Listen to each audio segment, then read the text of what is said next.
Bonjour à tous, bienvenue dans ce nouvel épisode de ma petite entreprise.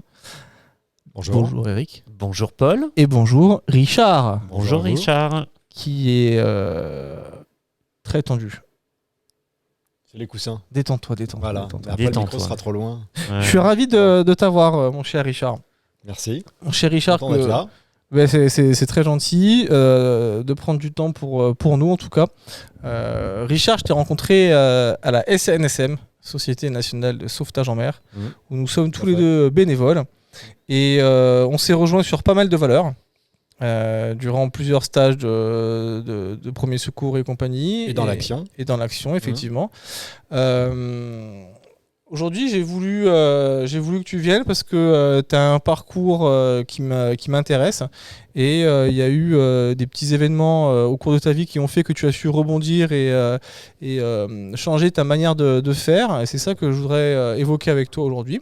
Pour faire un petit point plutôt et te détendre. Voilà, je voudrais que tu me parles un peu de toi au travers de 2-3 petites questions perso pour faire un peu plus connaissance avec nos auditeurs aussi. Je vois que tu as apporté un livre. Donc la question c'était qu'est-ce que tu lis en ce moment ou que tu regardes ou que tu aimes. Donc je vois que tu nous as apporté ton livre de chevet. C'est quoi? Alors tu peux nous le montrer? John Esbo. Bouge pas. John Esbo, leur domaine. Un livre particulièrement prenant, c'est un contexte effectivement policier, un environnement de crime, mais pas du tout sur un fond de thème à l'américaine, d'espionnage ou quoi que ce soit. Quelque chose qui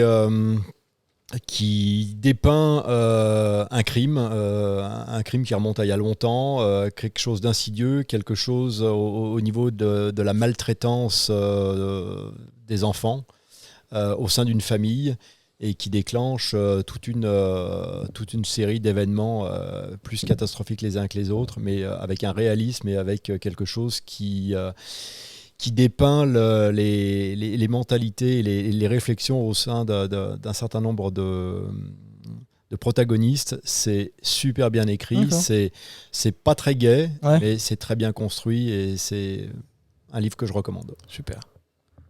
Qu'est-ce qui te touche ? La solitude de deux frères en fait dans un contexte familial où ils ne peuvent pas en fait s'exprimer sur un sujet qui est un sujet d'inceste en fait qu'on met très longtemps à comprendre dans le livre, qui s'insinue petit à petit dans les 200 premières pages et qui nous met dans une situation de plus en plus gênante où on comprend en fait, on vit ce malaise qui reste quelque chose de très très difficile aujourd'hui à gérer. C'est quelque chose de tabou. Oui, cette forme de non-dit qui est mis de côté, qu'on n'affirme pas. Qu'est-ce que tu écoutes en ce moment, mon cher Richard ? J'ai vu que tu m'as envoyé une quinzaine de titres, très, très éclectiques dans les choix musicaux. Paul, il m'a dit, mais c'est quoi toute cette liste là qu'il m'envoie il m'envoie une playlist de mariage, je sais pas, d'une bar mitzvah, je sais pas. Paul me demande qu'est-ce que tu écoutes. Donc le plus simple, c'était en fait, depuis hier soir, il m'envoie ce qu'il écoute à chaque fois. Tu vois. Dès qu'il écoute un titre, il l'envoie. Il n'a pas dormi de la nuit, donc énormément de choses. C'est vrai. Ouais. J'adore découvrir, j'adore utiliser, pour utiliser un terme qu'on utilise beaucoup aujourd'hui, ces algorithmes qui me permettent que les plateformes musicales me proposent des choses qu'elles estiment potentiellement pouvoir me plaire. Bon, je suis assez surpris des fois des choix qui sont faits par la technologie, mais bon, ça marche. Mais il y a des pépites dans le lot. De tout du coup. Ouais, de tout. Alors un titre, un artiste qu'on connaît pas à la limite. Alors, pas un très titre, je connu. sais pas, mais Balthazar, groupe belge qui chante en anglais, c'est quasiment tout ce qu'ils font est extraordinaire. C'est ma découverte du mois dernier. Quel style ? J'écoute, je sais pas trop quel style c'est assez pop. D'accord. Voilà. Balthazar donc. Balthazar. Bon, Samir, on compte sur toi pour nous passer le morceau au montage. Ok. Dernière petite question. Est-ce que tu as une phrase qui te parle, un sujet de plutôt pas une méditation, mais une phrase, une punchline, une citation, une anecdote que tu peux nous... Aucune. C'est aucune ou c'est qu'il n'y en a pas la citation? Non, j'ai rien qui me T'en vient. as pas un qui te parle? Non. Ok, super. Bon, bah écoute, merci pour tout ça, mon cher Richard. J'espère que tu t'es détendu, tu as l'air souriant, tu es radieux. Comme toujours, merci encore d'être là. Et donc, on va rentrer dans la phase parcours de mon cher ami. Allez, on y va. Quel a été ton parcours sur tes premières années de vie professionnelle et pourquoi à chaque fois l'objectif c'est d'être un peu sur pourquoi tu as choisi ce type de parcours et comment c'est construit? Un parcours un peu atypique puisque j'ai fait... j'ai fini par avoir un diplôme d'ingénieur en passant par ce qu'on appelait dans les années 80 la petite porte, avec un bac technique, un bac plus 2 et puis en ramant un peu pour rentrer en école d'ingénieur. Et puis finalement, après avoir décroché ce diplôme, pas envie de travailler dans l'industrie. Donc je vais m'expérimenter pendant 1 an à être prof de français dans une université au nord de Londres. Pour découvrir que je ne suis pas du tout fait pour l'enseignement. Et ça s'appelle les expériences. Voilà. Alors, faute de savoir ce qu'on aime, on élimine déjà ce qu'on n'aime pas. Et puis un passage en Amérique du Sud pour découvrir. Pour te faire canarder. Voilà, c'est ça, exactement. Oh, il a une anecdote de ouf. Ah ouais. On est allé en formation ensemble sur une formation de secourisme à Cavalère. Donc on avait un peu de route le matin, on covoiturait, pardon. Et il me raconte un peu toutes ces... il fait de la moto, moi aussi, donc du coup on a pas mal de sujets en commun. Il me raconte tous ces voyages de post-étudiants, quoi. T'as fait un peu le globe-trotter à l'arrache complet. Et en fait, il se retrouve dans des endroits, des trucs inimaginables. Et puis, il est normal, il te raconte ça comme si ça été. Et en fait, raconte, je sais pas, tu t'es fait canarder. Ouais, j'étais à un moment un peu naïf dans un pays qui est hyper stable après 30 ans de dictature au Paraguay. Et puis une nuit, les choses changent comme ça arrive dans beaucoup de républiques africaines, mais pas que. Et puis voilà, t'es au mauvais endroit, au mauvais moment, t'es un peu naïf. Et j'avais 24 ans et puis voilà, j'en ai pris pour mon grade. T'as pris une balle dans le bras. J'ai été blessé par balle dans le bras, voilà. Donc avec entre deux tout ce qui s'ensuit, les arrestations, les interrogatoires, les soins avec des moyens limités. Et puis finalement, on est jeune et puis la vie continue, ça rebondit et puis on passe à autre chose. Mais bon, ça forge un peu le caractère. Sacrée expérience. Et c'est ça Enfin, c'est ça. Là, tu parles d'un voyage, tu nous parles de Londres en première expérience professionnelle. Ouais, t'as eu de suite la bougeotte pour aller voir d'autres cultures, d'autres manières de faire, ou c'était évasion? J'ai très vite eu effectivement cette envie d'aller découvrir autre chose. Donc après, je suis parti aux États-Unis pendant 6 mois où j'ai travaillé dans la restauration, donc encore très très loin des grandes industries et de l'ingénierie. Et puis après 3 années en plateforme pétrolière, principalement en Afrique. Voilà, avec là aussi un style de management assez particulier sur les plateformes pétrolières. En fait, il n'y a pas de management. Il n'y a pas de management. C'est directif, quoi. Donc, tu peux pas te barrer en plus. Donc, non, voilà, t'as pas le choix. Tu vas nulle part, tu fais le boulot. Voilà. Mais un poste de quoi? Plus technicien, plus oui, très technique. Très technique, un poste très technique. Rien à voir avec tes études du coup là. C'était non. Encore dans la mouvance du j'expérimente. Si, encore quand même un petit peu en lien quand même. Ouais. Un petit peu en lien avec les études, mais bon, encore pas convaincu. La motivation première, là aussi, je suis parti sur une idée qui était beaucoup plus lumineuse que ce que n'était la réalité et d'où un passage assez rapide. Après, l'avantage de ce mode de vie, c'était quand même des gros salaires et pas mal de temps de libre. Ouais, tu cravaches sur une courte période, après tu as du temps libre et de l'argent pour en profiter. Quoi. C'est ça. Donc, et tu faisais quoi pendant tes moments libres ? Alors pendant les moments libres, à cette époque-là, c'était beaucoup de sport. Ouais. Ah oui. Énormément de voyage et sport. Ouais. D'accord. Ouais. Très bien. Donc quand tu es bloqué sur une plateforme pendant 8 à 12 semaines, quand tu rentres, effectivement, t'en profites énormément. Tu vas chercher les grands espaces, quoi. Voilà, ouais, c'est ça. Que tu as trouvé où? Alors étonnamment, après avoir quand tu travailles loin, en fait, tu profites des choses qui sont assez proches de chez toi. Hein. C'était tu reviens. C'était beaucoup les Alpes. Hein. Ah oui. D'accord. Et ensuite, donc du coup. Et ensuite, je suis rentré dans le rang. Ah. Pour la plus grande fierté de la fierté de tes parents. Exactement. Enfin, il va travailler. Il a fini ses conneries. Alors, ils l'ont probablement pensé, mais ils me l'ont jamais dit. J'ai jamais eu de jugement de valeur par rapport à ça. Et j'ai réalisé, comme je pense pas mal de gens, j'ai réalisé peut-être à la cinquantaine que finalement, j'avais probablement fait des études supérieures pour faire plaisir à mes parents. Voilà. Mais bon, comme de toute façon, à 14 ou pas mieux à 18 ans, je ne savais vraiment ce que je voulais faire. Pourquoi pas, quoi. Pourquoi pas. Exactement. Ouais, c'est clair. Ça vous déporte, de toute façon. Donc ça y est, t'es entré dans le rang. Rentré dans le rang et finalement rentré dans une grande multinationale et puis voilà. Quel pays ? En France. Ah, t'étais en retour en France. Retour en France, voilà. Donc et finalement année après année, une petite vie tranquille qui se déroule avec des petites évolutions professionnelles, des petits challenges. Et puis on se rend pas compte que finalement l'environnement dans lequel on est, le management qu'on vit ou qu'on subit selon les moments selon les phases, est plus ou moins adapté, nous convient plus ou moins, mais on est un peu conditionné à faire, c'est comme ça, de toute façon. On est quoi là ? On est dans les années 90. Oui, donc on se pose pas la question, quoi. Je veux dire, tu cravaches. Voilà, tu as ton entretien annuel, tu as ta petite augmentation, de temps en temps, tu files un peu plus de responsabilité, et puis ça se passe comme ça. Voilà. Et ensuite. Tiens, d'ailleurs, attends, avant, ça m'a fait penser à quelque chose qui est le stress choisi et le stress subi. Il y a les deux, il y a du stress.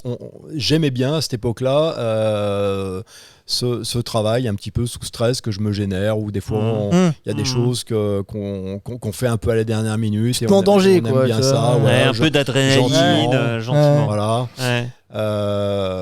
Et puis du stress qui était imposé par un environnement, par une insuffisance de moyens dans le travail qu'on te demande, ou par un responsable hiérarchique qui te malmène un peu. Mais bon, tout ça, finalement, ça se passe à peu près correctement. Et à l'époque, on le dit pas. De toute façon, c'est normal. On prend son costume de chevalier ou de Superman. Oui, tout à fait. On se pose pas de questions et puis on fait.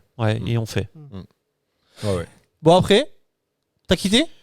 Et puis après, dans les milieu des années 2000, un peu une prise de conscience avec les enfants, la famille, pour voir autre chose. Donc on se remet sur les listes pour repartir, prendre une mission à l'étranger. Et après, pas mal de propositions dans des pays qui ne m'intéressaient pas pour des raisons aussi... des raisons culturelles, des raisons linguistiques. Je pars en Angleterre en famille dans une petite ville, donc pas de lycée français pour les enfants, école primaire du village.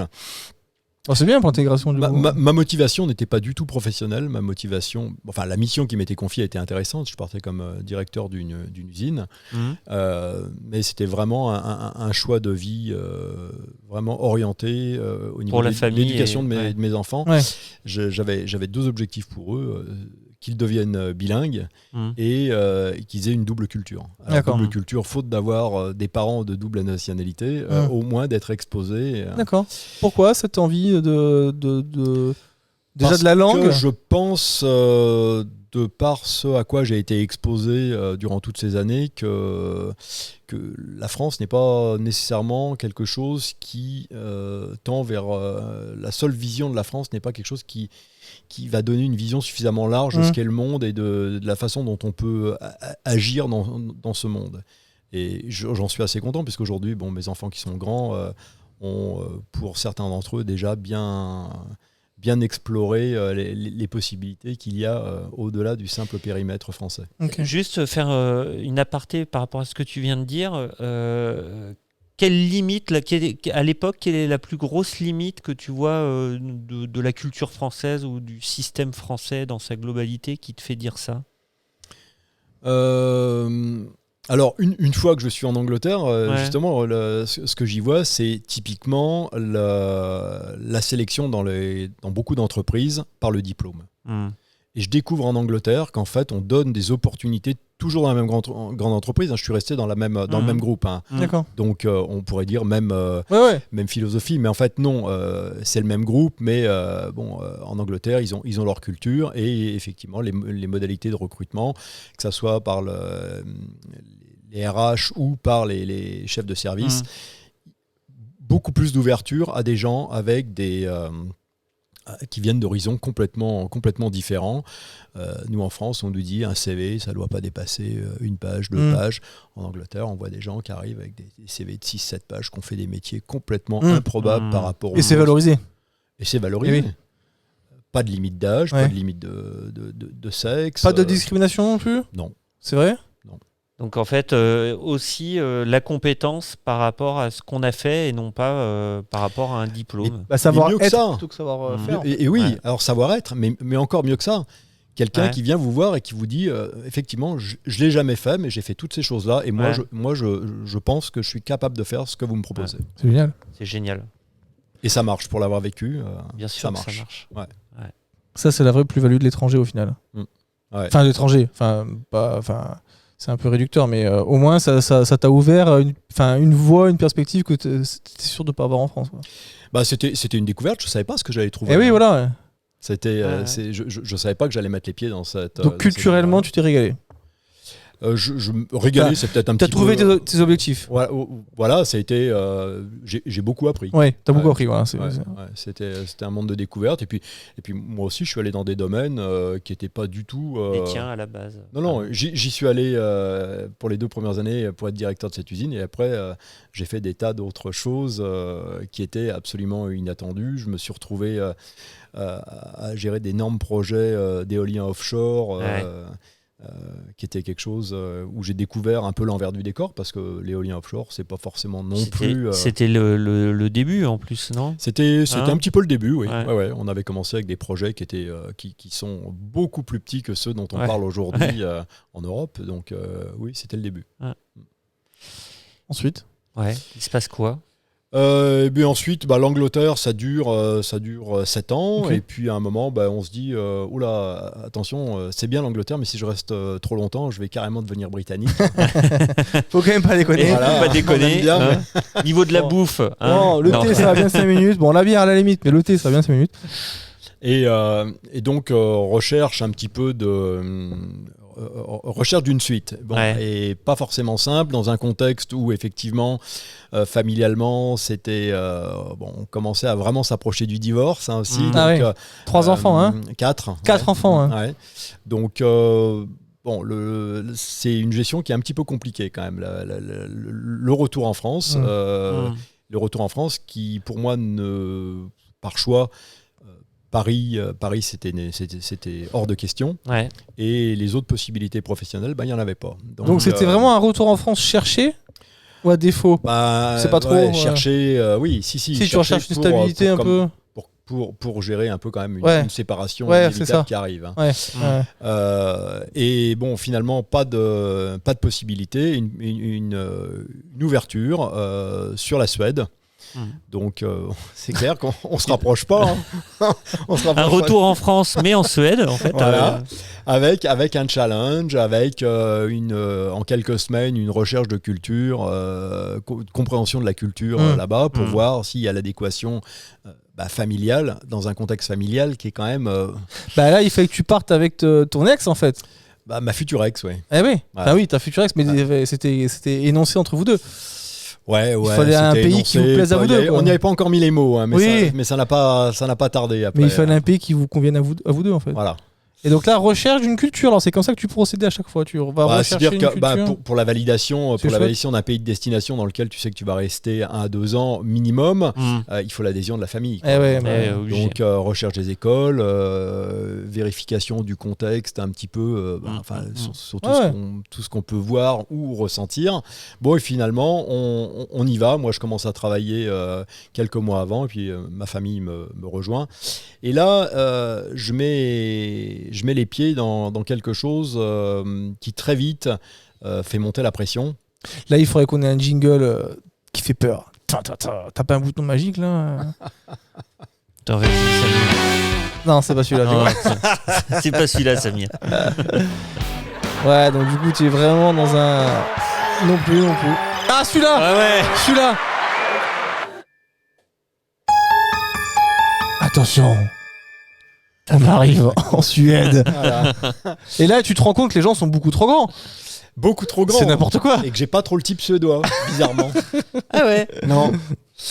Donc, dans un contexte professionnel, alors tout ça, c'est une combinaison. Et tout à l'heure, en aparté, on parlait un peu de burn-out. Une combinaison de difficultés quand même familiales, ça commençait à devenir assez lourd, et un contexte professionnel très lourd. Mais hérité aussi, tu crois, de l'Angleterre? Ou non, ça s'est vraiment construit. Non, là on redémarrait vraiment professionnellement sur un nouveau contexte. D'accord. Ouais. Et une situation sur un énorme projet où il n'y a pas tous les moyens, un management dysfonctionnel. Et toujours une boîte à caractère international. Oui. Ouais. Ouais. Grand groupe. En grosse entreprise française en voie d'être vendue à des Américains, en pleine situation de due diligence. Tu retrouves habillage de la mariée. Habillage de la mariée, voilà, exactement. Tu retrouves des similitudes avec d'autres grosses boîtes que tu as, enfin une ou plusieurs que tu as retrouvées sur la plateforme ou en Angleterre, ou c'est encore une fois un contexte différent? Alors c'est un contexte différent parce qu'en fait au sein de ce qui a été quand même toujours un peu la même entreprise, mais avec ses particularités, c'est là où je dis effectivement on peut pas parler d'une entreprise de cette taille-là avec une seule caractéristique, parce que je suis tombé avec des patrons, des directeurs d'usine extrêmement bienveillants qui avaient la capacité à faire que le travail au quotidien soit, malgré toutes les pressions financières des actionnaires, parce qu'on parle d'entreprise avec c'est le management par l'actionnariat. Bien sûr. Où des patrons arrivaient à faire un excellent travail pour faire que leurs équipes arrivent à travailler du mieux possible. Alors, ils ne peuvent pas faire des miracles, mais malgré tout, il y avait une volonté quand même. Ils arrivent à faire un peu le matelas, même si... Exactement. Et j'ai appris d'un de mes patrons, justement, de mes derniers patrons en Angleterre, qui me disait que lui, son rôle, il considérait que son rôle, c'était surtout de ne pas faire descendre en pli fine toutes les instructions qui pouvaient venir de la direction générale, et que c'était à lui de filtrer et de faire en sorte que les équipes puissent travailler sereinement par rapport à ce qu'il retenait lui, aux directives qu'il donnait. Et ça, je crois que c'est quelque chose que j'ai retenu, et je procède de cette manière aujourd'hui. Oui. On n'a pas à polluer nos équipes avec tout ce qui arrive d'en haut. Et encore moins l'impression qui arrive d'en haut. C'est au manager, entre guillemets, de faire la soupape. Tout à fait. Oui, en fait, dès que tu es en responsabilité d'une équipe, c'est à toi et c'est ton rôle que tu as forcément toujours des contraintes, quelles qu'elles soient, et quelle que soit la taille de la société. Quand c'est plus petit, c'est souvent le dirigeant seul, quand c'est une petite société, mais de faire le tri et le filtre de tout ça pour prendre soin. Je le dis comme ça, mais prendre soin de ses collaborateurs. Et je constate malgré tout l'apprentissage que j'ai pu faire, que je fais encore des erreurs. J'ai fait encore une erreur pas plus tard que la semaine dernière. Voilà. La seule chose, c'est qu'aujourd'hui, j'arrive à m'en rendre compte, alors des fois un peu tard, mais à être capable de retourner vers une équipe ou vers un collaborateur pour être capable de dire, excuse-moi, effectivement... Tu t'excuses, voilà, tu dis, j'ai merdé. Oui. Et tu sais quoi, Paul a fait partager un post LinkedIn d'un... Tu sais, le LinkedIn. J'ai un peu entendu parler du truc. Et c'est un poste où en fait c'est un arbitre de rugby qui dit à un des joueurs sur le terrain, en gros, excusez-moi, j'ai merdé dans ma décision d'arbitrage. Et le gars, il dit bah ok. Et Je vous fais confiance. Je vous fais confiance. Ouais. Et je trouve ça très très hyper intéressant. Et là, tu viens de le dire. Et moi, en tout cas, je te dis un grand bravo parce que admettre ses erreurs, il y a peu de gens qui le font. Et pour moi, c'est une des plus belles qualités du manager. Parce qu'en fait, les équipes sont prêtes à entendre qu'on est des êtres humains. Je crois que de toute façon, en fait, la meilleure chose qu'on ait à faire, c'est à montrer notre côté humain. Bah oui. Et on n'est pas, quel que soit notre poste, Ouais. on est tous sujets à faire des erreurs. Et ce que je dis, c'est qu'aujourd'hui, je dirige une équipe d'une trentaine de personnes. Ils sont tous dans leur domaine bien plus compétents que je ne le suis. En fait, j'ai aucune compétence. Mais c'est pas ta compétence d'être compétent là-dessus. Non. Eh oui. Ils ont Alors, tous C'est leur quoi ta domaine de compétence dans responsabilité. un. Bon, on y viendra peut-être un peu plus tard, mais au final, la compétence du dirigeant ou du manager dans ces cas-là, c'est quoi? Moi aujourd'hui, je dirais, c'est vraiment de faire en sorte que toutes ces personnes arrivent à travailler sereinement entre elles. Soutien. Ouais. Donc toi, t'apportes du soutien. Je leur donne les moyens, Les moyens. pour travailler, que Ouais. ce soit en renfort, Ouais. quand ils doivent monter en puissance dans leurs équipes, En formation. formation, Mhm. en Compétences, ouais, outils. outils Et en liberté. En liberté. Beaucoup Ou- d'autonomie. Ouais. Mhm. Ça, c'est ta clé de la réussite. Je pense, je n'ai pas la prétention que ce soit toutes les clés de la réussite. Non, c'est mais ta clé. Oui. À toi, Oui, ça oui. marche, toi. Enfin, ça marche. Je sais pas si ça marche, mais En fait, je ne sais pas. Aujourd'hui, Mm. j'ai la chance de faire quelque chose d'assez unique. C'est que mes équipes ont été constituées quasiment de toutes pièces. Que tu as choisi toi. Oui. Ah, ça c'est chouette. Ah, c'est Ouais. chouette ça. Et je n'ai pas pris nécessairement les meilleurs. Mhm. Les meilleurs d'un point de vue technique, dans leurs compétences respectives. J'ai pris des gens pour lesquels j'avais vraiment le sentiment qu'ils avaient les compétences pour travailler ensemble. Et ça marche. Et je suis convaincu, moi c'est pareil, j'ai toujours fonctionné comme ça depuis 15 ans en constituant des équipes, j'ai pas pris forcément les meilleurs, mais j'ai pris dont j'avais besoin pour que ceux qui étaient déjà là puissent continuer à grandir et que cette personne puisse grandir avec ce groupe-là. Il y a un côté révélateur de talent en fait. Ouais. Mais Et ça, mais il n'y a pas d'outil pour ça. il n'y a pas Non, d'outil. non. On avance complètement au feeling. Hein. Oui. Là, je suis complètement autodidacte sur Ouais. ce genre d'approche. Hein. Alors, t'écoutes ton intuition, ça fait de toi quelqu'un qui du coup arrive à capter en fait énormément de choses et une forte sensibilité. Et je crois qu'on attend vraiment ça en fait d'un manager ou d'un dirigeant, c'est d'être à cette écoute-là, avec cette sensibilité-là. Alors, je pense que la plupart des équipes, effectivement, attendent ça. Après, je n'ai pas de certitude. J'ai aucune certitude, en fait. Hein. Donc, mais aujourd'hui, en avançant et en essayant de faire le suivi, le monitoring de ce qui se passe, de cette météo des équipes, j'ai l'impression que j'avance dans la bonne direction. Ouais. Bah, c'est chouette, c'est un beau C'est partage. chouette. Ça fait Ouais. un grand écart parce que normalement le sujet que tu évoques là, ça serait le sujet de la fin en fait. Hein. Donc on va rembobiner, mais c'était très intéressant parce que on va rembobiner pour. Faudra couper. Hein, Non, après, on va faudra pas remettre dans couper, l'autre sens. t'inquiète, on le fait à l'instinct aussi. Hein. C'est pas, on n'a pas un cadre de ouf non plus, mais ça, on rembobine pour revenir. Là, on a vu sur tes bonnes pratiques, on revient sur ce qui a merdé. Ouais. C'est important aussi parce que je trouve que l'apprentissage. Il se fait aussi par l'échec hein, et c'est ça que j'aimerais bien voir un petit peu avec toi sur ton parcours. C'est pas, pour moi c'est pas un accident de parcours, c'est au contraire une épreuve qui se passe hein, chez toi ou chez d'autres. Tu as une épreuve importante et on essaie d'en tirer les leçons pour faire différemment. Moi c'est ce qui me plaît dans ton profil, dans ta manière d'avoir construit ta vie professionnelle, hein, c'est que il s'est passé un truc, ça fait mal, ça s'est pas bien passé ou pas comme tu veux ou peu importe. Et derrière, je veux pas que ça recommence, donc faut que je fasse autrement. Tout à fait. Même s'il y a pas de méthode, on s'en fout en fait. Enfin, On apprend par la méthode forte. Ouais. Bon, alors, vas-y. Dis-nous tout. Là, on est en Suède. Pour revenir On est sur en la Suède, Suède. donc un directeur d'un énorme projet avec pas de moyens. Le truc mal engagé du début, une nouvelle technologie, de la R&D pas aboutie, Ouais, y a rien qui va quoi. des mensonges, De des mensonges à plus haut niveau. l'injonction de partout.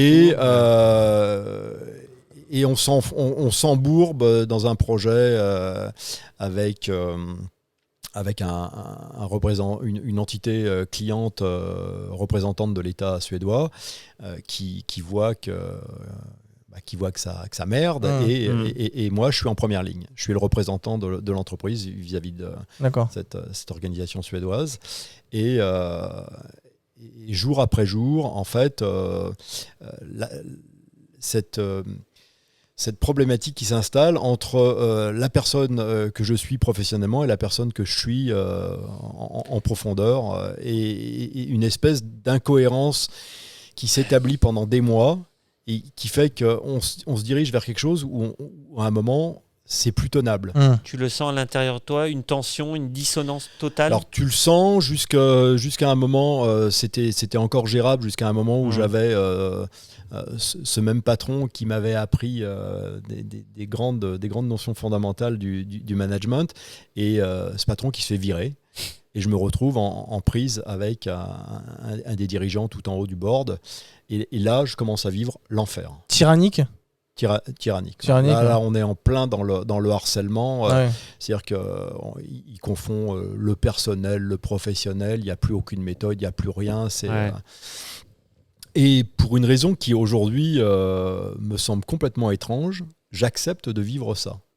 Bah t'acceptes. Enfin, ouais. T'as le doigt dans l'engrenage en fait. Mais en fait, aujourd'hui, ce que je dirais à quelqu'un qui me raconterait une histoire similaire, je lui dirais mais dégage, immédiatement. T'as pas une seule raison de rester, quoi. Donc environnement toxique, mais tu y vas quand même. Et je reste parce que j'ai l'impression d'être au-delà de cette personne, au-delà de l'entreprise, j'ai l'impression d'être investi d'une mission. D'accord. En mode software, quoi. Ce qui est complètement une erreur. Hein. Ouais. J'ai l'impression, j'ai restructuré les équipes, j'ai 300 personnes dans plusieurs pays, j'ai 2 sites de construction énormes et des équipes qui me font confiance. Posture de sauveur. Oui, mais sauver rien du tout. Ouais, parce qu'en fait, on va rien sauver du tout. Et je m'enfonce. Et mon patron donc est dégagé. Je prends les... tous les harcèlements de cette personne devant même le PDG du groupe quand je vais une fois par mois à Paris et je suis laminé petit à petit et tu t'éteins et un matin je me réveille et je fais une tentative de suicide donc impossible, je peux plus dormir, il y a plus rien fonctionne et un matin, ça s'arrête comme ça. Ça y est. Voilà. Rupture. Stop. Là, ça arrive, on est le matin, c'est... Après les vacances de Noël. D'accord. J'ai pas touché mon ordinateur pendant 15 jours. Je suis sous antidépresseur. J'essaie de penser à rien. Je reviens. Ça dure. Je reprends. Ça redémarre pire qu'avant. Ouais. Et là, tu sens que c'est plus possible. Cette dissonance dont tu parlais tout à l'heure, à l'intérieur, elle est, elle est totale. Après une nuit absolument sans dormir, ça fait déjà pas mal de nuits que j'arrive plus à dormir. Ouais. Et là, un matin, c'est l'explosion. On voit plus le bout du tunnel, on voit pas d'issue, on voit plus rien en fait, et on sait plus quoi faire.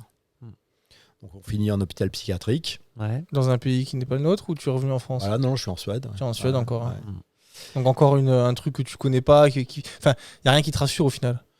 Non, mais après, je dirais ça, c'est une petite dimension supplémentaire. Mais en fait, bon, c'est un pays qui est quand même assez bienveillant pour ça. Hein. C'est ce qui est d'ailleurs assez paradoxal. Hein.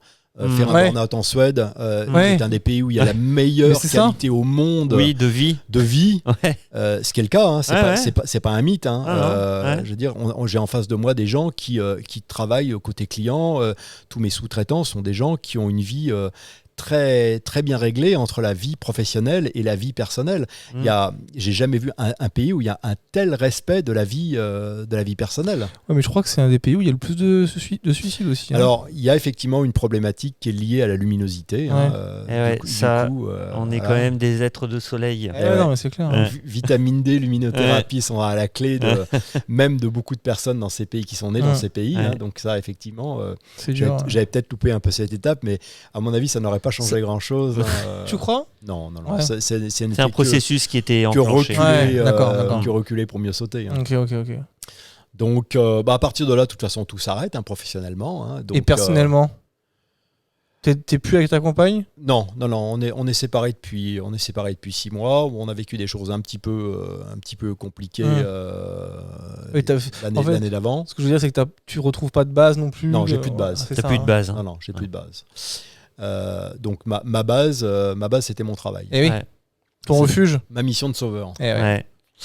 Et là, s'ensuit. On peut même pas dire d'une reconstruction. C'est un mode. On sait pas ce qu'on fait. On sait pas où on va. On a de la survie. Idée. T'es pas encore en rebond là. Ah non, il y a pas là, de rebond. Là, t'es en survie. Non. Le rebond. Puis plus d'énergie, plus rien là. Enfin, la lumière est éteinte. Hein. Non. On se reconnaît pas en fait. D'une personne qui est dynamique et qui est toujours avec de l'initiative, tout. On est un légume. Le matin, sortir du lit à 9h30, c'est un véritable challenge, quoi. Ouais. Et tu es interné là ou tu es retourné chez toi? Non, je suis en liberté conditionnelle. Ouais. Non, je retour chez moi. Alors chez moi en Suède. Oui.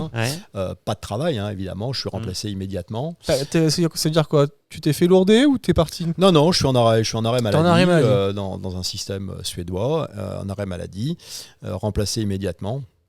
Petite anecdote, donc mon arrêt maladie va durer plus d'un an. Le type qui me remplace, je le connais, un mode de management différent du mien, mais un vrai professionnel, quelqu'un qui se fait adopter par les équipes, par le client, et qui est pratiquement un an, jour pour jour, après m'avoir remplacé, se trouve débarqué du projet, sans qu'on lui explique jamais pourquoi non plus. Putain, c'est fou, hein. Jamais un opérationnel est venu le voir.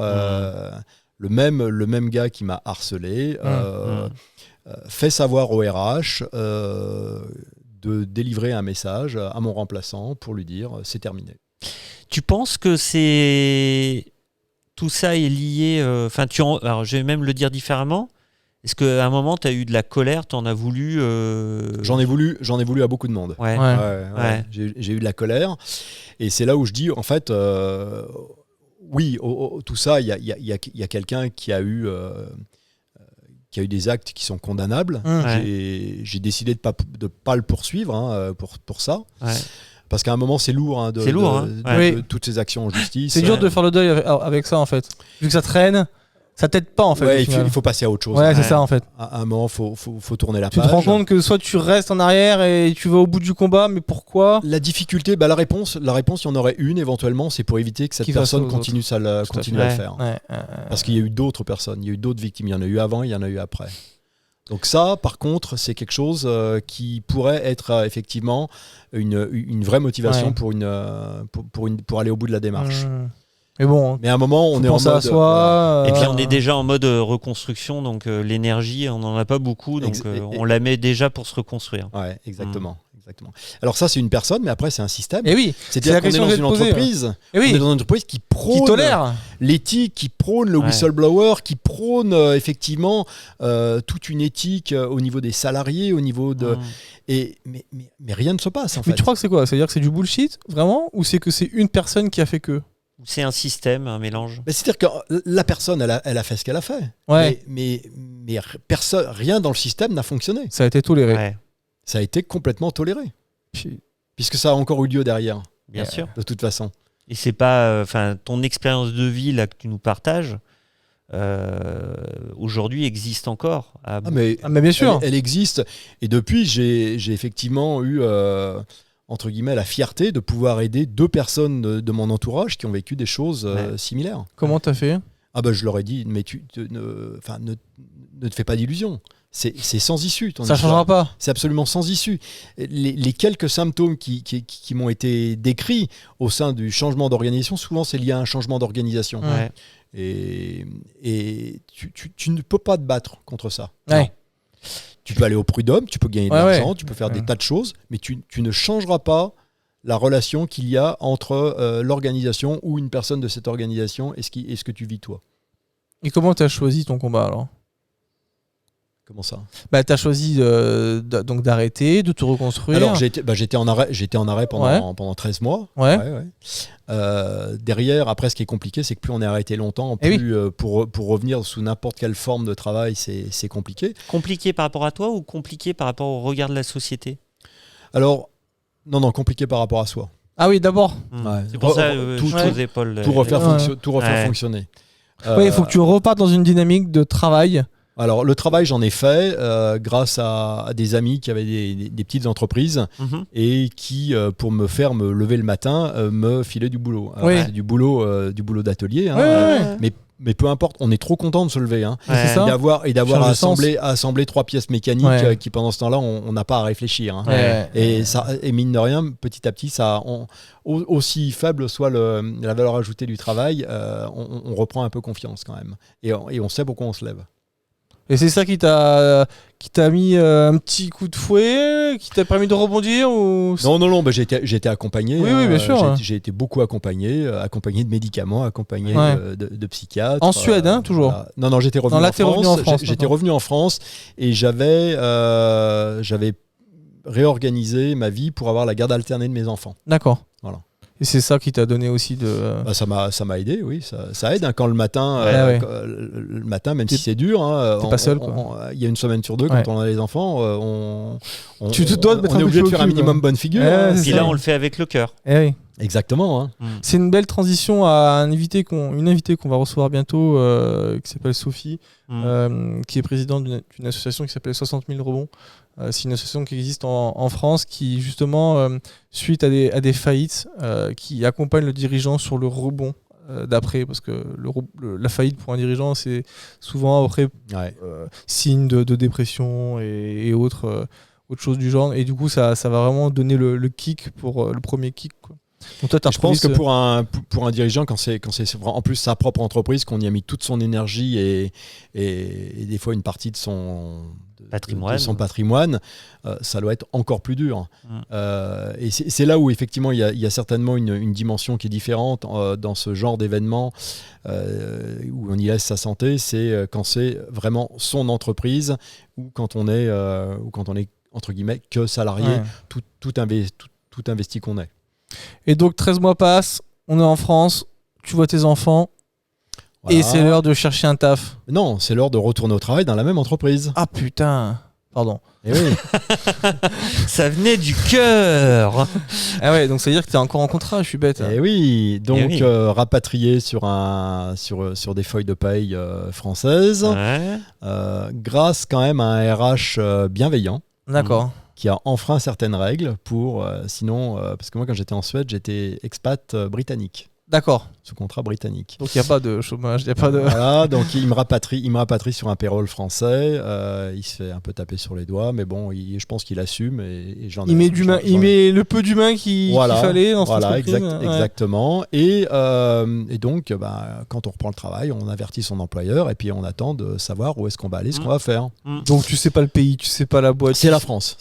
Ah. Je suis en France, donc Vu que t'es clause de contrat mobilité, français. mais bon, Ouais. voilà, retour en France. Ok. Pour un poste en France. Et là, rien. On appelle, on envoie un email, on envoie une lettre recommandée et rien. Donc là, Incroyable. on ressent un manque de reconnaissance. Eh oui. Ah non, on sent de la panique. On a déjà peur de retourner au travail et là, Ouais. c'est encore pire. Hein, parce Si tu qu'on te se dis, allez, j'y vais, et en fait, wow. Et en fait, rien. Ouais. Et on se dit, mais qu'est-ce qui se passe Combien de quoi temps ça dure ce rien? 9 semaines. Pendant 9 semaines, il ne se passe rien. Donc pas de réponse à tes messages, Non. ni tes mails, ni tes appels, tu sais même Non. plus qui contacter. Extraordinaire. Le Et RH donc, t'a aidé? et donc, je monte à Paris rencontrer le RH qui me présente une soi-disant pseudo nouvelle organisation dans laquelle je pourrais avoir ma place. En fait, non. J'avais pas du tout ma place là-dedans. Ils n'avaient pas du tout envie de me voir revenir. On lui a demandé de présenter un truc et de jouer la montre. Ouais. Voilà. Donc, et donc s'ensuit des mois de non-communication. Mais là, t'es payé. Je suis payé. T'es salarié, mais tu sais pas de Je quoi. suis salarié, plein tarif, salarié pour ne même pas faire semblant de venir m'asseoir à un bureau Non. de Lyon, Ouais. Paris ou T'es ailleurs. chez toi, quoi. Voilà. T'as pas d'outils, t'as pas de alors là, moyens. une situation un peu bizarre, c'est-à-dire que autour dans mon environnement, les gens me disent, mais en fait, bon, de quoi tu te plains, c'est Ouais, super. c'est génial. Non, bah non, sauf que Et en tu es fait, entre deux eaux, c'est C'est abominable. infernal. Bah C'est oui. infernal. Abominable. C'est infernal comme situation. C'est qu'en fait, tu as déjà énormément de mal à rebondir et tu ne peux pas rebondir en fait. Sauf se dire, je fais une croix, j'abandonne tous mes droits, je suis démissionnaire après 25 ans dans une entreprise. Et je repars main devant, main arrière. Et je retente mon chemin ailleurs. Ouais. Et t'es pas prêt.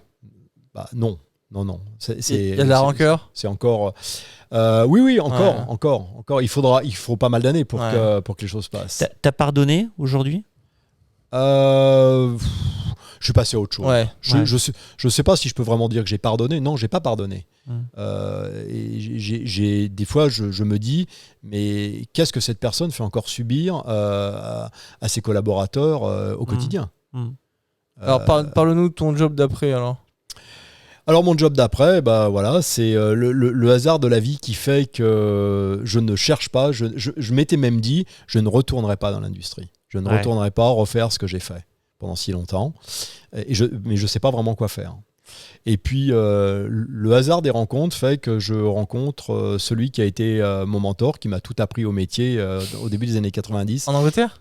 Non, en France, quelqu'un de très très bienveillant, un passionné de musique, quelqu'un de très charismatique, et lui rentre du Vietnam, où il a été en poste pendant 3 ans, et il prend sa retraite, et on déjeune ensemble, et on parle de tout sauf de travail.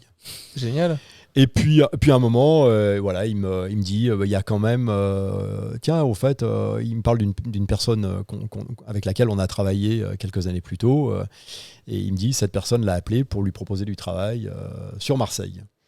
Et puis, c'est ton job actuel ?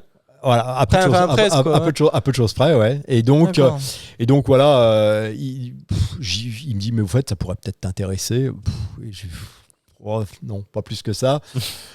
Mais bon, je me dis, ça coûte rien de rencontrer quelqu'un et de discuter et de voir ce que ça peut, ce qu'il peut y avoir derrière. T'étais à Paris à cette époque-là ?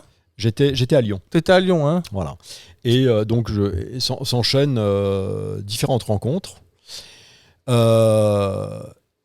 Et celui qui allait devenir mon patron, je rencontre quelqu'un qui, contre pas mal d'a priori LinkedIn, je regarde un peu son parcours, je me dis, oh là là, polytechnicien, il vient d'une très grande entreprise, machin. Ouais, moi, ceux que j'avais croisés, ça m'avait pas. Ça pue le renouvellement des expériences passées, quoi. Voilà, je me dis, bon, on va y aller calmement. Ouais. Et belle surprise, je rencontre quelqu'un, mais d'hyper bienveillant, d'hyper calme, très. J'ai l'impression d'entendre parler de valeurs, de modes de fonctionnement qui sont très éloignés de ceux que j'ai vécus et qui ont l'air de me parler. Je continue à rencontrer des personnes dans l'entreprise. Effectivement, j'ai l'impression de me dire, il y a peut-être effectivement une deuxième chance malgré tout dans l'industrie. Et bon, j'hésite, j'en parle beaucoup autour de moi. Et effectivement, ces amis bienveillants qui m'ont beaucoup aidé durant les phases difficiles me disent, mais d'un autre côté, qu'est-ce que t'as à perdre ? T'as quoi, tu risques quoi à essayer, c'est quoi. clair. Donc je me lance et j'essaye et j'arrive en 2019 à Marseille et je prends ces nouvelles fonctions et effectivement et je découvre un environnement industriel, certes, mais plutôt bienveillant. Cool. Et donc pareil, grande boîte, hein. Grande boîte. Alors une particularité. Ouais. Et une particularité qui a vraiment son importance, hein, une très grosse entreprise. Ouais. Mais sans aucun actionnaire extérieur. Ah, intéressant. Donc une entreprise, une grosse entreprise, mais avec un management, on va dire, familial quasiment. Ouais, familial plus actionnaires qui sont des employés. Et un patron qui est quelqu'un qui connaît le métier, c'est pas le pilotage par la finance. Ouais. Voilà. Et on sait que dans l'industrie, il y a des projets qui vont bien, des projets qui vont moins bien, et on l'accepte. Et dans des laps de temps différents. Voilà. Sans demander la rentabilité court Exactement. terme. Et malgré un... Alors, parce que là, tu fais un parallèle intéressant avec l'entreprise familiale. Par contre, l'un n'empêche pas l'autre. C'est pas parce que tu es dans une entreprise familiale que tu n'as pas un management très directif et descendant et compagnie. Au contraire, là, tu retrouves quelque chose qui te conforte. C'est-à-dire, tu t'as plus la pression des actionnaires qui ne comprennent rien, qui veulent juste voir du pognon. Par contre, tu peux, je sais pas, hein, mais tu peux peut-être trouver autre chose de bien, comme les avantages et les inconvénients, hein, comme dans tout. Hein. Oui, il y a quelques inconvénients, effectivement, mais globalement, par exemple, beaucoup d'autonomie. Ouais. De l'autonomie, de la confiance. Tu retrouves un peu ça, en fait. De la responsabilisation de chaque personne. Alors, moi, on me responsabilise, effectivement, et je développe, c'est à partir de là où je développe un nouveau style de management. Mais comment tu t'es inspiré ? Comment le Richard est devenu manager autre ? C'est une bonne question. En fait, je le vis un petit peu à intuition. T'expérimentes, en fait. Je sens que je ne veux plus faire les choses de la même manière et je me mets dans la situation de l'autre. Ouais. Voilà. Donc par l'empathie. Moi, j'appelle ça le management par l'empathie. Et tu expérimentes comment je par veux l'empathie. être... Non, mais c'est comment je veux être managé pour comment je vais manager les autres, en fait. Ou comment je ne veux pas être managé, peut-être aussi. Oui. Alors, j'ai aussi, durant cette période un peu extrêmement difficile, j'ai aussi compris des choses que j'avais vécues en étant manager et que j'avais pas bien compris. C'est qu'effectivement... Par exemple quoi ? Un exemple comme ça. J'ai souvenir effectivement d'un collaborateur qui avait certainement jamais été trop challengé avec des objectifs ni qualitatifs ni en termes de remise de livrables qui quelques années plus tôt que j'avais un petit peu secoué lors d'une réunion de service. Mais en fait je dis secoué. Je pense que ça n'avait rien de violent. Non, mais t'as mis un cadre quoi. Mais lui, avec son niveau de sensibilité... Il l'avait vécu de cette manière-là. Et c'est quelque chose que j'ai compris, c'est qu'au même titre que la gestion de la douleur dans les hôpitaux aujourd'hui... sur l'échelle. Eh bien, on n'est pas tous pareils, on ne reçoit pas tous une instruction, une injonction de la même manière, et certains sont plus sensibles que d'autres, et des fois, certains sont même peut-être un petit peu trop sensibles. Alors, jusqu'où dans une entreprise, on peut accepter une hypersensibilité, ça c'est un vaste sujet. Tu reviendras pour ça. Saison 2, hypersensibilité entreprise. Ouais. Non mais blague à part. Non mais blague à part, sujet en plus que moi m'intéresse beaucoup. On va en reparler. Et donc, voilà, j'ai repensé à ça et je sais aussi que on peut avoir des collaborateurs qui à un moment ont une phase de vie difficile. Aujourd'hui, je pense connaître assez bien le contexte familial, les difficultés de santé passagère de mes collaborateurs et avec la capacité à adapter ça en fonction des problématiques du moment. Alors, le mot empathie... je sais, ça a tilté quand je t'ai dit. Je crois savoir ce que ça veut dire. Je dis je crois savoir parce que j'en suis pas complètement sûr. Il y a peut-être plusieurs définitions. Et en fait, je sais que j'ai une capacité à l'empathie vraiment à deux vitesses. Il y a des jours, je pense vraiment l'être, et il y a des jours, pas du tout. C'est un des aspects un peu étranges où je me questionne moi-même. Mais oui, globalement, beaucoup plus d'empathie. Pas que parce qu'il y a des moments, faut quand même un peu taper dedans et que je suis désolé, mais effectivement, il y a des trucs à sortir. Bon. Voilà, il y a des moments, faut quand même un petit peu plus cravacher et on s'excuse, mais voilà. Voilà. Par contre, tu nous disais un truc intéressant avant de commencer là, suite à ton burn-out, que tu nous parlais vraiment d'aujourd'hui, tu étais dans une phase où de toute façon, tu ne pouvais plus faire comme avant. Non, je ne peux plus travailler de la même manière. Ça, c'est. Donc ça a été aussi acté. Aidant en fait, au final, dans ta manière de manager. Oui, complètement. Toi, en cherchant c'est-à-dire que de toute façon, ne pouvant plus travailler de la même manière, je suis obligé aussi de faire travailler mes collaborateurs différemment. Et je suis obligé, je n'ai pas d'autre choix que de passer par la confiance. Et en fait, je m'aperçois que en n'ayant pas le choix, en donnant la confiance, mais finalement, en retour, j'ai beaucoup de très bonnes surprises. Quand on fait confiance aux gens, qu'on leur donne les outils pour travailler, qu'on leur définit un cadre sans qu'il soit trop restrictif, qu'on leur fait place à l'initiative, on a de très bonnes surprises. Là, il faut enregistrer. Tu as résumé un management moderne, en fait. L'autonomie que tu donnes et cette confiance, en fait, c'est de la motivation par le cadrage, par les moyens, ce que tu as dit, et du développement de compétences. Alors, il y a un bémol à ça, c'est que certains collaborateurs ne sont pas prêts non plus. Ils viennent d'un environnement où ils l'ont tellement peu connu Ils sont pas habitués. que leur donner ce cadre, c'est trop. Ils sont perdus. Ils savent pas quoi en faire. Ils sont perdus. Ouais, mais après, je l'ai vécu ça aussi. Ouais. Il y a cadre et cadre en fait. Je pense que c'est pas forcément un cadre identique à tout le monde. Enfin, du moins, moi, ce que j'aime bien faire, j'ai précisé avant que tu me cries dessus. Ce que j'aime bien faire, c'est j'ai mon directeur qui fait ça, qui est pas mal. Je sais pas, peut-être que je lui ai montré une fois. Oui, il me l'a montré quelque part. C'est t'as le cadre. Ouais. Donc t'as le cadre qui est vraiment les limites à pas dépasser, tu vois. Mais dans le cadre, t'as un rond. Alors ça me fait rire parce que on a un peu vu nous en formation en management, mais t'as ce rond. Donc en fait le rond, c'est ce que tu vas dire toi en règle, tu vois. Faut faire comme ça, il y a les normes, les machins et compagnie. Et puis après, t'as la liberté. Mais la liberté, donc tu as la liberté d'aller butiner dans ces quatre coins qui sont aux extrémités entre le rond et le carré, mais t'as pas la liberté de dépasser ce cadre.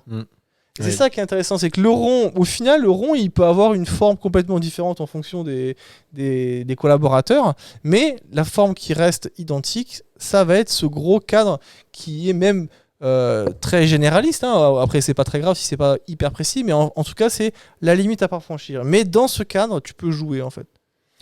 Ouais, alors cette limite à pas franchir, il y a des entreprises qui sont géométrie, pilotées. Géométrie variable. Ouais, et puis qui sont pilotées que par les règles.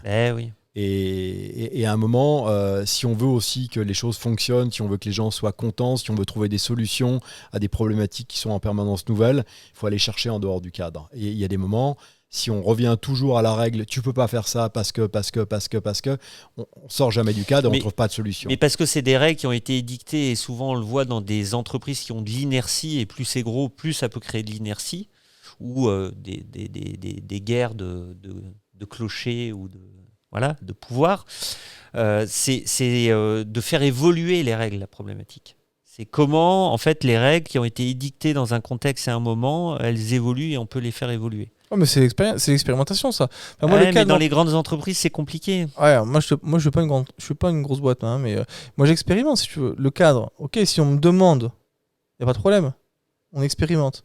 Mais quand tu ne demandes pas, que tu fais dans ton coin, etc., ou que tu mets en danger la société, pour moi, le cadre, il est essentiel quand même. C'est pas un cadre restrictif avec des règles, des normes, machin. Non. Mais en gros, je laisse une carte bleue à mes collaborateurs. S'ils me frappent à un 3 macaron toutes les semaines, c'est hors cadre.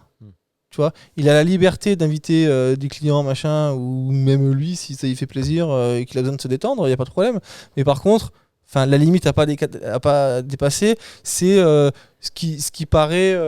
Venez tous chez Paul, il laisse sa carte bleue, vous postulez chez lui et vous pouvez vous faire des méga gueuletons si vous en avez besoin. Ouais, mais tu peux en faire, mais tu peux pas exagérer. Tu vois, c'est toujours pareil en fait, c'est la limite, c'est l'implicite. Moi, le cadre, c'est plutôt l'explicite. L'implicite, ça n'existe pas en fait. Pour moi, c'est une connerie l'implicite. Mais il y a toujours un petit peu à recadrer, effectivement, quand on donne de la liberté. Effectivement, il n'y a pas de mauvaise... Il y a très rarement de mauvaises intentions. Il y a simplement certaines personnes qui sont un petit peu dépassées par effectivement cet excès de liberté et il faut recadrer. Mais tout le monde n'a pas la même maturité. En ce qui me concerne, ça se passe super bien aujourd'hui. La dernière question que je vais te poser, moi, après peut-être qu'Eric en aura une aussi, mais c'est tu nous parlais justement de recrutement à taille humaine, que tu connaissais toutes tes équipes et tout. Moi, quand je discute autour de moi de comment je fonctionne, la question qui me revient à chaque fois, ah bah oui, mais c'est parce que t'es que 50.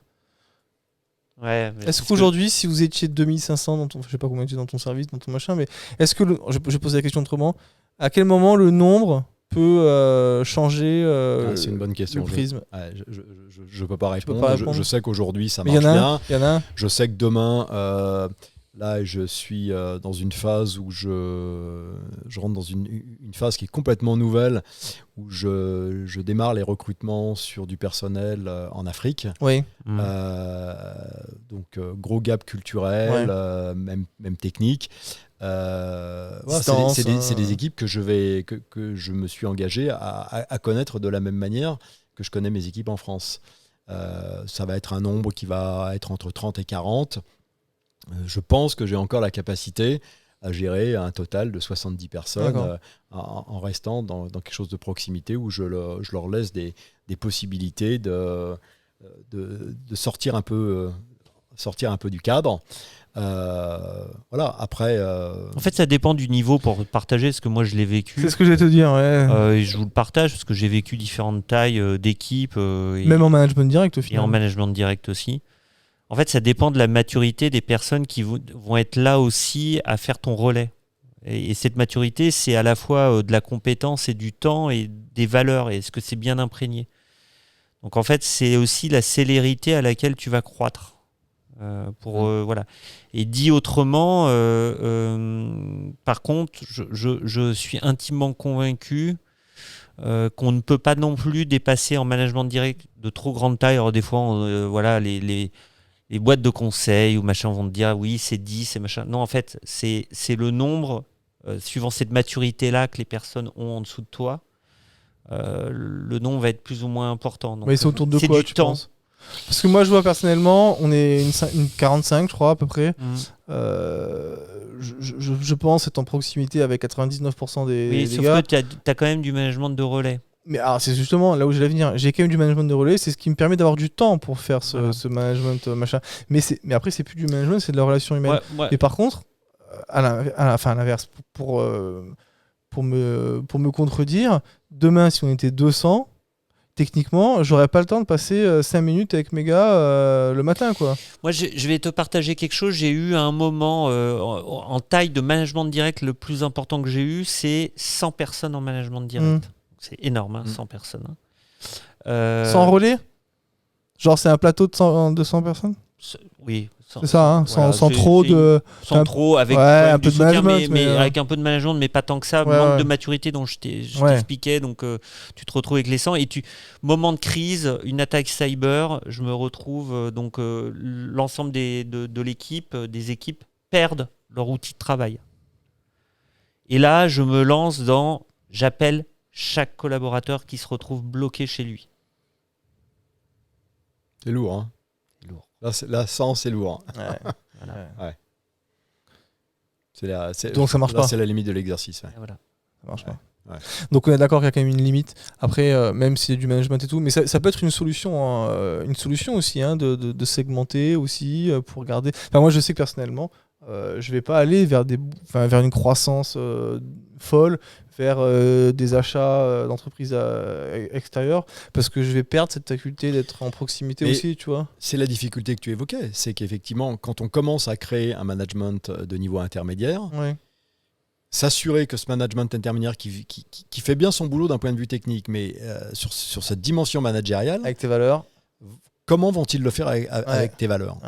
Ça, et là, du coup, passer ce cap de croissance, c'est potentiellement un risque énorme de perdre une partie de ses valeurs. Bah ça, Si je peux partager aussi là-dessus, c'est que il faut du temps et il faut aussi rebattre les cartes. Pourquoi à un moment il y avait eu 100 personnes ? Parce que on a fusionné des équipes, fusion de boîtes, rachat, mais peu importe au final. Mais peu importe. Non, mais ce que je veux dire, c'est que du coup derrière, en fait, il faut 2 ans et il faut sûrement changer aussi des personnes. Je le dis dans ce management intermédiaire. Oui, ça convient pas à tout le monde. Pas les bonnes personnes. Ouais, ce que tu disais au début, j'ai composé mes équipes en fonction de... à un moment, il y a des gens qui peuvent travailler ensemble et d'autres pas. Ouais. Et ça, ça... Voilà. Oui, puis tu choisis pas toujours tes collaborateurs. Enfin, tu peux reprendre une boîte avec là, c'était le cas, en fait. Hein. Moi, où tu as une croissance rapide, tu es obligé de... Tu fais avec les effectifs que tu as. C'est pas forcément évident. Hein. Et souvent, si derrière il y a une injonction de court-termisme financier, c'est là où devient la limite. Moi, je pense qu'on terminera là-dessus. Je trouve ton parcours hyper prégnant et peut-être aussi à partager avec ceux qui nous écoutent, c'est que on voit bien que tu as été dans une vie de grande boîte. On aurait pu dire, suite à ton parcours et ce que tu as vécu, de dire mais je ne retournerai plus jamais dans une grande organisation. Et souvent on entend ça autour de nous.